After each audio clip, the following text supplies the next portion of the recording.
Have you ever been, properly laid low by a common cold? Or maybe that nagging flu that just hangs around? Oh yeah, that miserable feeling. Exactly, where your body just can't seem to shake it off. Well, now, imagine a viral threat that's far more complex, more persistent, Mm. something that has the power to really fundamentally alter your immune system. A whole different level. That's where we're headed today. Welcome to a deep dive into the fascinating and, yeah, often frustrating world of viruses and the antiviral agents developed to combat them. It's quite a story. Our mission today: to unpack how viruses work, the incredible challenges in treating them, and what the latest understanding really means for us. We want to give you that comprehensive overview, but, without the information overload. Right, just those crucial nuggets of knowledge.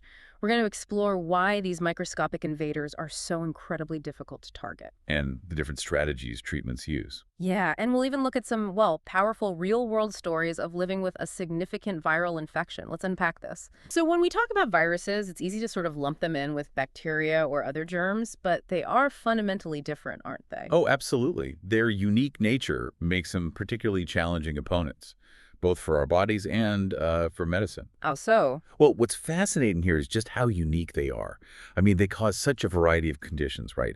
From mild annoyances like the common cold you mentioned to really severe life-threatening diseases. Mm-hmm. And crucially, each single virus particle contains either DNA or RNA, its genetic blueprint, encased in a protein coat. But here's the real kicker. Yeah. They must enter a host cell to do anything, to carry on any metabolic processes. They're not self-sufficient at all. So they can't live on their own?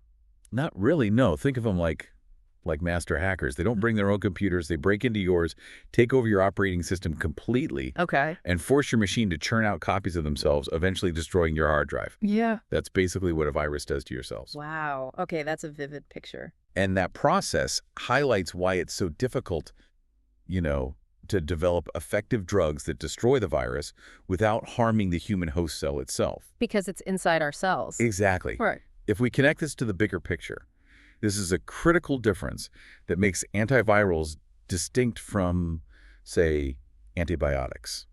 Antibiotics target bacterial cells directly, which are different from ours. Right, they have their own machinery. They do. Now, our own body does have a natural defense, thankfully. Interferons. These are proteins released by the host cell that act to try and prevent the replication of the virus. So it's a constant battle even at the cellular level. You can see why developing antivirals isn't as straightforward as, say, an antibiotic. Not at all. But when we do manage to create these treatments, what's the overall mission for us, for public health? Well, the general goal of antiviral therapy is kind of multifaceted, and it really shifts depending on the age of the patient. Broadly, we aim to shorten the duration and lessen the severity of the infection. Make it less miserable. Yeah, and crucially, to decrease the chance of transmission to others. That's huge for public health. Definitely. But the physiological differences across the lifespan mean our approach has to vary significantly. For children, for example, their developing systems are very sensitive. Right. And honestly, many antiviral drugs simply lack proven safety and efficacy data for that age group. It's a real challenge. Okay. For adults, it's vital to remember antivirals are specifically for viral infections, not bacterial. And there are significant considerations, especially during pregnancy, due to potential adverse effects on fetal development. And then older adults, they may be more susceptible to adverse effects. So we need even more caution, particularly if they have any liver or kidney dysfunction, which impacts how drugs are processed. So it's really tailored, even though the fight against viruses is hard. Yeah. As you said, we do have some powerful tools in our arsenal. We do. Before we really dive deep into HIV, maybe let's briefly look at how we tackle other significant viral threats, like, say, influenza and herpes. Each one presents its own unique battleground, right? Precisely. Take influenza, the flu. One of its defining characteristics, unlike maybe some other viruses, is its rapid mutation. It's constantly changing. The new strains every year. Exactly. That forces us to update our defenses like vaccines constantly. It's a moving target for drug therapies, too. So vaccination is key. Vaccination remains the best prevention, absolutely. But drug therapies are available when an infection does take hold. These drugs often work by inhibiting specific enzymes the virus needs. You mentioned neuraminidase inhibitors earlier, maybe for our listeners. What exactly is neuraminidase? Why is targeting it effective for flu? Great question. So think of neuraminidase as the flu virus's escape key. It's an enzyme on the surface of the virus. Okay. It helps newly formed virus particles cut themselves free from the infected host cell so they can spread and infect more cells. Ah, so it helps them break out. Exactly. So an inhibitor essentially jams that keyhole, locks the virus inside the cell it just replicated in, slowing its spread throughout the body. Clever. It is. But when we use these drugs, we do need to use caution, especially if a patient has kidney issues. And generally, there are specific considerations during pregnancy and breast or chest feeding. And side effects. Side effects can sometimes involve gastrointestinal upset or maybe even some neurological effects like dizziness. It's also important to be aware of potential interactions, for example, with the nasal spray flu vaccine. Good to know. Okay, what about other common ones like herpes and cytomegalovirus? Right, moving on to herpes and cytomegalovirus, or CMV. The agents used here primarily work by inhibiting viral DNA replication. Stopping it from copying itself. Essentially, yes. They do this by competing with the natural building blocks the virus needs. They sort of sneak in and get incorporated. But they form shorter, non-effective DNA chains. It basically gums up the virus's machinery. And common examples. Common examples you might recognize are Valaciclovir, brand name Veltrex, and Acyclovir, brand name Zovirax. Right.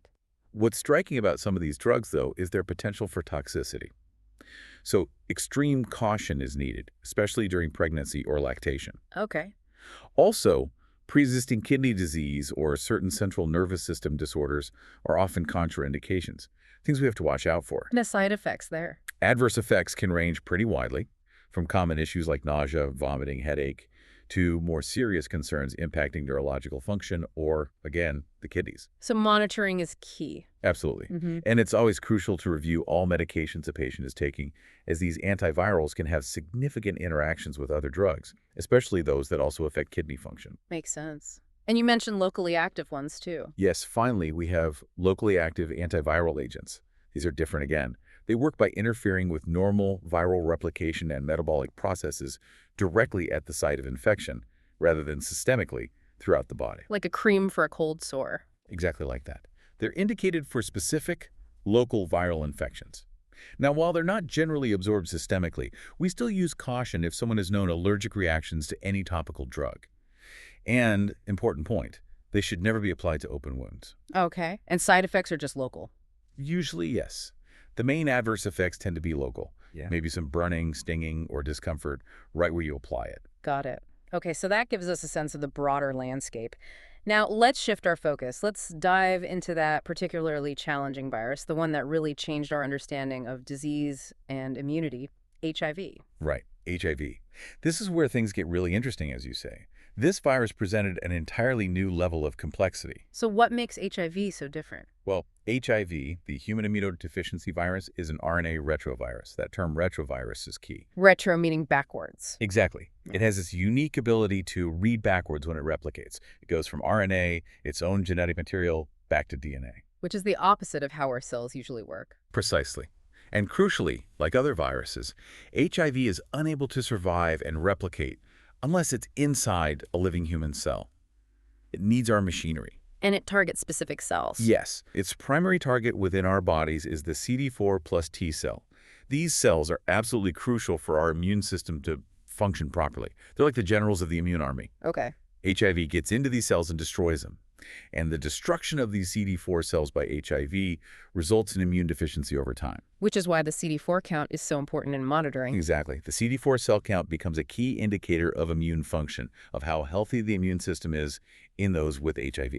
And what about symptoms? When do they usually appear? Symptoms of the initial HIV infection typically occur maybe 2 to 12 weeks after exposure. They can range from mild to severe. Often, initially, it presents kind of like a persistent flu-like feeling. So maybe fever, fatigue? Yeah, you might experience fever, fatigue, a nagging sore throat, muscle and joint pain. Someone has night sweats, and notably swollen lymph nodes, things that could be mistaken for other illnesses initially. Right. And transmission. How is it actually spread? HIV is spread by intimate contact with specific body fluids, blood, semen, vaginal fluids, and breast milk. So the main routes are? The main means of transmission includes sexual contact, direct blood contact like sharing needles, and unfortunately, mother-to-child transmission during pregnancy, birth, or breastfeeding. Okay. And you mentioned lab tests earlier for monitoring. Yes, laboratory testing is absolutely vital. This includes this CD4 T cell count we talked about, Mm. also the plasma HIV RNA quantitative assay that's often just called a viral load test or VL test. Measuring how much virus is there. Exactly, how much virus is actively circulating in the blood. Yeah. And importantly, HID resistance testing. This tells us if the particular strain of virus the person has developed resistance to specific antiviral drugs. Which helps guide treatment choices. Immensely. We also use classification systems like those from the U.S. Centers for Disease Control, the Hmm. CDC, or the World Health Organization, the WHO. These help define the stage of the disease based on immune markers like the CD4 count and the presence of certain HIV-related conditions. So, with this understanding of just how devastating HIV can be to the immune system, what are the modern goals of treatment?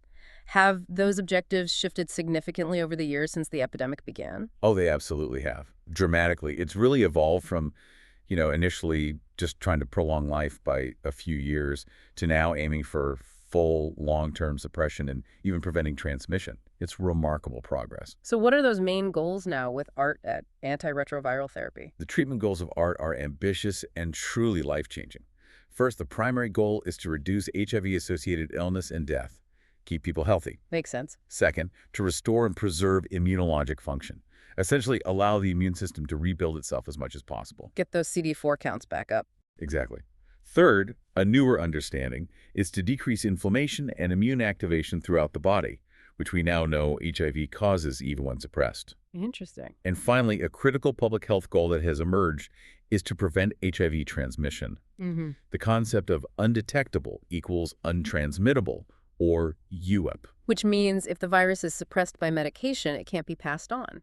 Correct. For sexual transmission, if someone consistently maintains an undetectable viral load through ART, the risk of transmitting HIV to a sexual partner is effectively zero. That's been revolutionary. That is incredible progress. So, how precisely do these advanced medications achieve that at the microscopic level? Are they targeting specific weaknesses in the virus's life cycle, like you mentioned earlier? You've hit on the key, yes. The secret lies in understanding those crucial HIV-associated enzymes and developing drugs to block them. Okay, break those down for us. Right. First, there's reverse transcriptase. We touched on this. Okay. Most living things go DNA-RNA protein.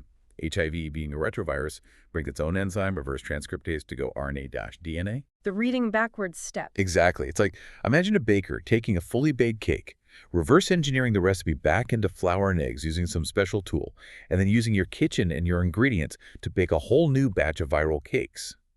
This reverse step is crucial because it creates a DNA version of the virus's genes. Which can then interact with our DNA. Precisely. Which brings us to the next enzyme, integrase. This is the enzyme that allows the newly formed HIV DNA to be physically integrated or inserted into the host cell's own DNA. Wow, so it actually becomes part of our genetic code. In that cell, yes. Imagine a skilled seamstress who can perfectly splice the virus's genetic thread right into the existing fabric of your cell's DNA. Once it's in there, the cell treats it like its own and starts making viral components. Okay, that's sneaky. And the third one? And finally, protease. After the cell starts producing new viral RNA and proteins based on the integrated HIV DNA, protease acts like molecular scissors. Yes. It cuts the long strands of newly made HIV proteins into smaller, specific functional pieces. These pieces then assemble into new, mature, infectious virus particles. Without this cutting step, the new virus particles can't properly form or become infectious. So reverse transcriptase, integrase, protease. 3 key targets. 3 key targets, exactly. And each one is a unique and vulnerable point for different classes of antiretroviral drugs to attack. The sheer number and complexity of RE medications today is just astonishing when you look at it. They target these different stages, forming this arsenal against the virus. It truly is an arsenal. Can you walk us through some of the main classes and how they approach this fight? Absolutely. And it really is a testament to scientific ingenuity how these were developed. Let's break down some of the key classes of these antiretroviral agents. Okay. First, we have the non-nucleoside reverse transcriptase inhibitors, Yeah. often called NNRTIs. Targeting that first enzyme. Right. These work by binding directly to the reverse transcriptase enzyme itself, but not at the active site where the building blocks attach. They bind elsewhere and sort of change the enzyme's shape, jamming its ability to make that DNA copy from the viral RNA. Like putting a lock on the enzyme? Kind of, yeah, a conformational lock. Now, common cautions for this class include careful consideration during pregnancy and lactation. Adverse effects are often gastrointestinal, but can also include dizziness, headache, sometimes a flu-like syndrome, and some can cause significant skin rashes. And drug interactions. Yes, it's important to note potential drug interactions, particularly with medications that affect certain liver enzymes, because that's how many NRTIs are processed.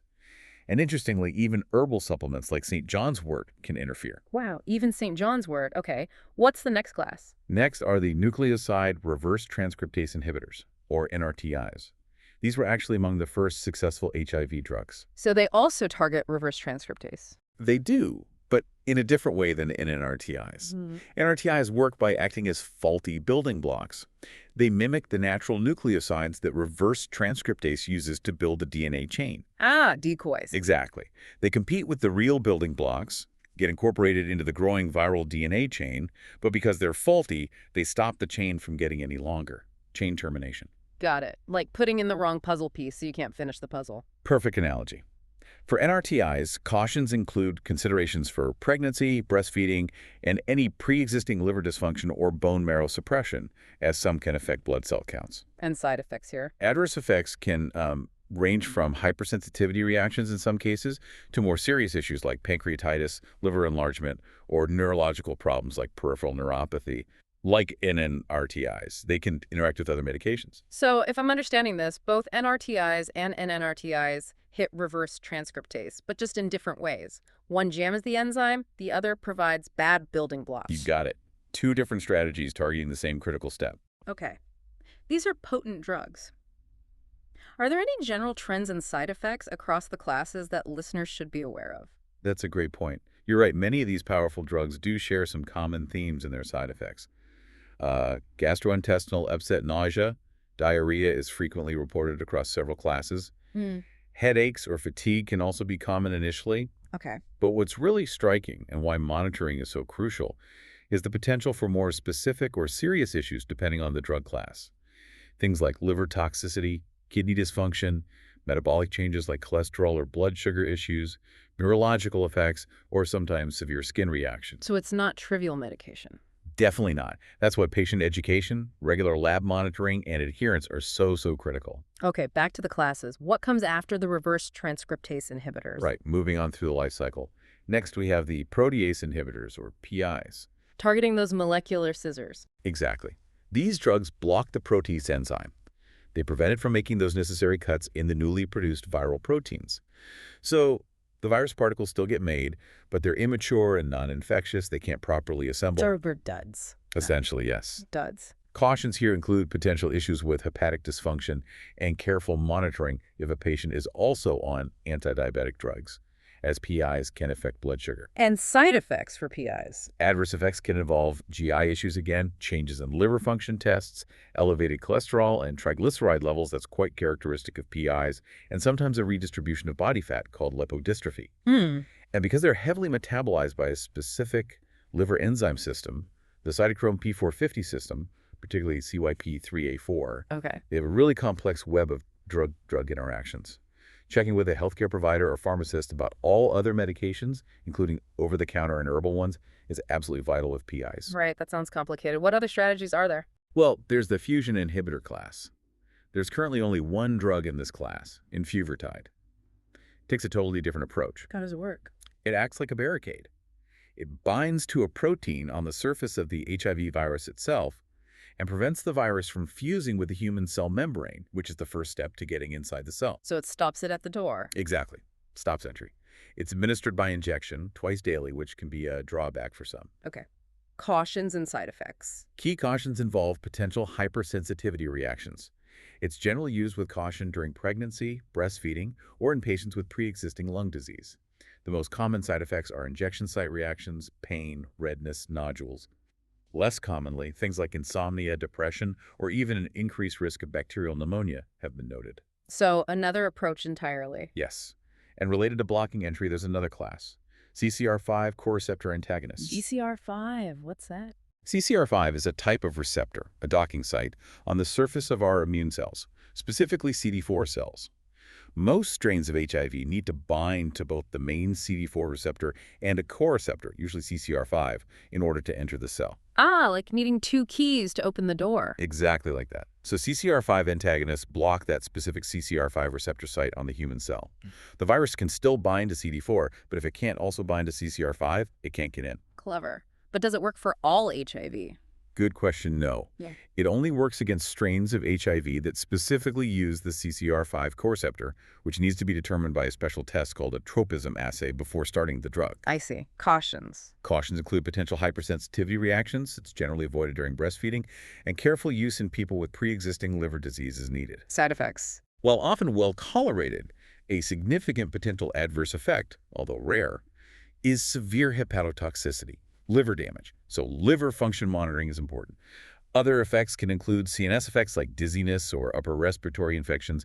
And again, vigilance is needed with drug interactions, particularly with medications affecting that same CYP3A liver enzyme system. And again, St. John's wort. St. John's wort keeps popping up. It interacts with a lot of things processed by those liver enzymes. Good to know. Okay, one more main class, right? The integrase inhibitors. Yes, the last major class. Integrase strand transfer inhibitors, often just called integrase inhibitors or NSTIs. Targeting the enzyme that splices the viral DNA into ours. Precisely. These inhibit the activity of that virus-specific enzyme integrase. They prevent the viral DNA, which is made by reverse transcriptase, from being integrated into our host cell's DNA. So it stops that final, crucial step of hijacking our genome. Exactly. It's like stopping that skilled seamstress just before she makes the final stitch to splice in the viral genetic material. And these are common now. Yes. Integrase inhibitors have become a cornerstone of modern RT regimens, often recommended as part of first-line therapy because they're generally very effective and often have fewer side effects than some older classes. What are the cautions and side effects? Cautions include known hypersensitivity. There's also a potential risk, though low, for muscle problems like rhabdomyolysis or myopathy. Like other potent antivirals, serious adverse effects like liver failure or renal impairment can occur, though rarely. More common issues can include headache, dizziness, insomnia, and interestingly, some weight gain has been associated with this class, which is an area of active research. Weight gain, interesting. And interactions. Drug interactions can occur, for instance, with medications like rifampin, used for tuberculosis, and yes, once again, St. John's wort can interfere. Okay, that's quite an arsenal. Now that we understand the drugs themselves, the different ways they attack the virus, what are some of the real-world considerations for someone living with HIV and actually undergoing this complex treatment? This is where the human element really comes into play, right? Beyond the microscopic battle. Absolutely. And that brings us to the crucial human dimension of actually living with these treatments day in, day out. It's not just about the pharmacology. And so what are some key things? Well, one phenomenon we sometimes see, particularly when someone starts ART with a very weak immune system, is something called immune reconstitution inflammatory syndrome, or IRIS. Immune reconstitution, meaning the immune system is coming back online. Exactly. It's when the immune system, which has been suppressed by HIV, starts to recover because the RRD is working. But as it recovers, it can suddenly react very strongly to infections that were already there, sometimes infections the body wasn't even aware of or wasn't fighting effectively before. So the recovering immune system overreacts. Sort of, yes. Think of it like a garrison that was asleep, suddenly waking up and finding invaders already inside the castle walls, and then launching a really aggressive counterattack, which causes a lot of inflammation and symptoms. Okay. Are there different types? Yeah, we generally differentiate between two types. There's paradoxical IRIS, which is when symptoms of an opportunistic infection that was already being treated get temporarily worse after starting ART. So it gets worse before it gets better. Sometimes, yes. The immune system ramps up the fight. Then there's unmasking IRIS, where the recovering immune system launches a response against an infection that was previously undiagnosed or subclinical, basically uncovering a hidden infection. Who is most at risk for IRIS? Risk factors generally include starting ART with a very low CD4 plus cell count, meaning a very weak immune system, and having a high viral load, a lot of virus in the blood, before treatment begins. Okay, that's important context. What else is critical in managing ART? Well, the nurse's role in antiretroviral therapy is absolutely pivotal. It's truly holistic. More than just giving meds. Oh, much more. It involves a comprehensive assessment of the patient's physical health, but also their psychosocial needs, their support system, mental health, understanding of the treatment. Then there's extensive patient teaching about the medications, how they work, potential side effects, the importance of adherence. Which sounds crucial. It is. Nurses are key in assessing for side and adverse effects, helping manage them, and crucially, promoting and supporting drug regimen adherence. Because non-adherence, that has really severe consequences. What happens if someone doesn't take their meds consistently? If doses are missed frequently, the level of the drug in the body can fall too low to effectively suppress the virus. This allows the HIV to start replicating again. And that's bad because... Two main reasons. Okay. First, the viral load goes up, the CD4 count can drop, and the person's health can decline. Second, and this is critical, replicating in the presence of low drug levels is the perfect condition for the virus to develop resistance to those medications. Oh, the drugs stop working. Exactly. It potentiates drug resistance, making the virus much harder to treat in the future, potentially limiting future treatment options. Adherence is probably the single most important factor in long-term treatment success. Wow. So how do you promote patient adherence? It sounds challenging with complex regimens. It can be, but there are many practical strategies that make a big difference. Things like using pill organizers or dosette boxes, setting alarms on mobile devices or watches. Simple reminders. Simple but effective. Creating simple drug maps, maybe with pictures of the pills, especially if literacy is an issue. Keeping drug diaries can help track doses. And having a strong support system, family, friends, peer support groups, healthcare providers is invaluable. So a combination of tools and support. Yes, we always emphasize the absolute necessity of adhering to the prescribed drug regimen and maintaining regular healthcare appointments for monitoring and support. It's a partnership. And the impact of adherence or non-adherence is really stark when you look at real lives, isn't it? It absolutely is. The power of adherence is perhaps best illustrated by real-world stories. Think of someone like Magic Johnson. Right. The basketball legend. Diagnosed way back in 1991, a time when the prognosis was much poorer. He came forward immediately, was very public about it, sought and received treatment right away, and importantly, adhered to it. And he's still alive and vibrant today, decades later. A real testament to treatment success. A powerful testament to early treatment and consistent adherence, yes. Now, contrast that story, tragically, with someone like Tommy Morrison. The boxer. Yes, the professional boxer.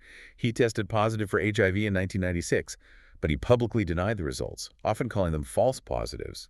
He reportedly never sought consistent treatment. And the outcome. He tragically died in 2013 from complications of AIDS, specifically septic shock. His story powerfully illustrates the devastating consequences of non-adherence and denial. It's a very harsh reality check. Those stories, they really do highlight the absolute importance of understanding the disease and embracing the treatment. It's life or death. It really is. And part of embracing treatment is understanding what it's preventing. HIV makes patients incredibly vulnerable to other infections if it's not controlled, right? These opportunistic infections. Exactly. With a compromised immune system, individuals living with untreated or poorly controlled HIV are highly susceptible to what we call opportunistic infections, or OIs. These are infections caused by pathogens, bacteria, viruses, fungi, parasites that normally wouldn't cause disease or only mild disease in someone with a healthy immune system. But with a weak immune system, They can take hold and cause serious, even life-threatening illness. That's why restoring immune function with RT is so vital to prevent these OIs. can you give us some examples of common OIs? Sure. One major one globally is tuberculosis, or TB. HIV and TB are often intertwined. TB usually affects the lungs, but can affect other organs too. Okay. Another one is Kaposi sarcoma, or KS. This is actually a type of cancer caused by a herpes virus, HHV8. It often presents as dark blue or purplish lesions on the skin, mucous membranes, or sometimes internal organs. I've heard of that one. Then there's pneumocystis jirovecii pneumonia, or PCP. This used to be a very common AIDS-defining illness. It's a serious fungal infection in the lungs. Fungal pneumonia, right? Yes. Also, toxoplasmosis, often called toxo. This is usually an encephalitis, an inflammation of the brain, caused by a protozoan parasite, often found in undercooked meat or cat feces. Ah, the cat litter connection. That's the one. Cryptosporidiosis is another protozoan infection, usually causing severe, persistent diarrhea by infecting the lining of the bowel. That sounds awful. It can be very debilitating. Mycobacterium avium complex, or MSC, is a bacterial infection related to TD, but it often causes widespread systemic infection in people with very low CD4 counts. So it affects the whole body. Often, yes, affecting the blood, lymph nodes, bone marrow. And finally, cytomegalovirus, or CMV. This is another common herpes virus that most people have been exposed to, but in someone with advanced HIV, it can reactivate and affect the entire body, but is particularly known for causing retinitis infection of the retina in the eye, which can lead to blindness if untreated. Wow, that's a frightening list. It really underscores why keeping the immune system strong with RT is paramount. Absolutely paramount. Preventing OIs is a major goal of HIV care. Now, what about specific populations that might require special consideration with RT? You mentioned pregnancy earlier, and maybe healthcare workers who might be exposed on the job. Yes, these populations definitely require specific approaches and guidelines. For antiretroviral drug therapy in pregnancy, the considerations are complex. How so? Well, the timing of when to initiate treatment and the selection of the specific ART regimen might differ from the recommendations for non-pregnant adults. Some drugs have more data in pregnancy than others. Some have potential concerns. But the goal is still suppression. Yes, the primary goal is always to achieve maximal and sustained viral suppression throughout the entire pregnancy. This is crucial to prevent perinatal transmission passing the virus from mother to child. Because transmission can happen at different times. Correct. HIV can potentially be transmitted during pregnancy itself, during labor and delivery, and also through breastfeeding. Effective ART drastically reduces these risks, making it possible for women living with HIV to have healthy HIV-negative children. That's fantastic progress. It really is. Now, for occupational exposure to HIV and post-exposure prophylaxis, PP, this is for situations like a healthcare worker getting a needle stick injury involving HIV-infected blood. What's the protocol there? If an exposure occurs, a risk assessment is done, and if PP is recommended, it should be initiated as quickly as possible, ideally within hours, and certainly within 72 hours of the exposure. And what does PP involve? It typically involves taking a combination of ART drugs, usually for 4 weeks. The goal is to stop the virus from establishing a permanent infection in the exposed person's body after it's gotten in. Does it have side effects? Yes, healthcare workers taking PP have reported adverse reactions. Common ones are things like nausea, malaise, just feeling generally unwell and fatigue. It's not pleasant, but it's potentially preventing a lifelong infection. Right, the benefit outweighs the temporary discomfort. Generally, yes, if the exposure risk warrants it. Okay, so we've covered HIV in depth. Before we wrap up, you mentioned antivirals exist for other things too. Maybe briefly touch upon the landscape for hepatitis. Hepatitis B and C are major viral issues too. Absolutely. There are significant global health problems, and we do have specific antiviral strategies for them, though they differ from HIV treatment in some ways. How do the drugs for hepatitis B work? For antihepatitis B agents, many of them also work by inhibiting the virus's reverse transcriptase enzyme. Hep B virus, like HIV, has a reverse transcriptase step in its replication cycle.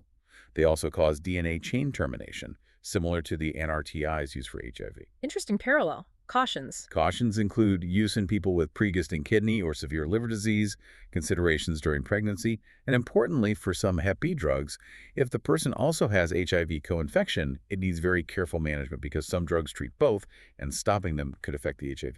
Okay, side effects. Adverse effects can include common issues like headache, dizziness, nausea, diarrhea. Also, changes in liver enzymes need monitoring, and in rare cases, more serious liver enlargement or kidney impairment can occur. And like other antivirals affecting the kidneys, there's an increased risk of kidney toxicity if these drugs are taken with other medications that can also harm the kidneys. Got it. And hepatitis C, that seems to have seen huge treatment advances recently. It really has. The treatment for hepatitis C has been revolutionized in the last decade or so with the advent of direct-acting antivirals, or DAAs. How do they work? The action of anti-hepatitis C agents, these DAAs, varies based on the particular drug class. They target different specific proteins essential for the hepatitis C virus's replication, like its protease or polymerase or other non-structural proteins. Often combinations of DAAs targeting different steps are used. And the result? The result has been cure rates of over 95% for most people, often with just 8 or 12 weeks of all oral therapy, and generally with fewer side effects than older interferon-based treatments. It's been a massive success story. That's amazing. Are there still cautions? Yes, cautions still include known allergies. Used in people with very severe pre-existing liver disease, needs careful consideration. Pregnancy is still a factor, and managing co-infection of HIV and hepatitis C requires integrated care. Side effects of the newer drugs. Adverse effects are generally much better tolerated than older therapies, but can still include things like headache, fatigue, nausea, sometimes diarrhea or rash. Rarely, severe skin reactions can occur.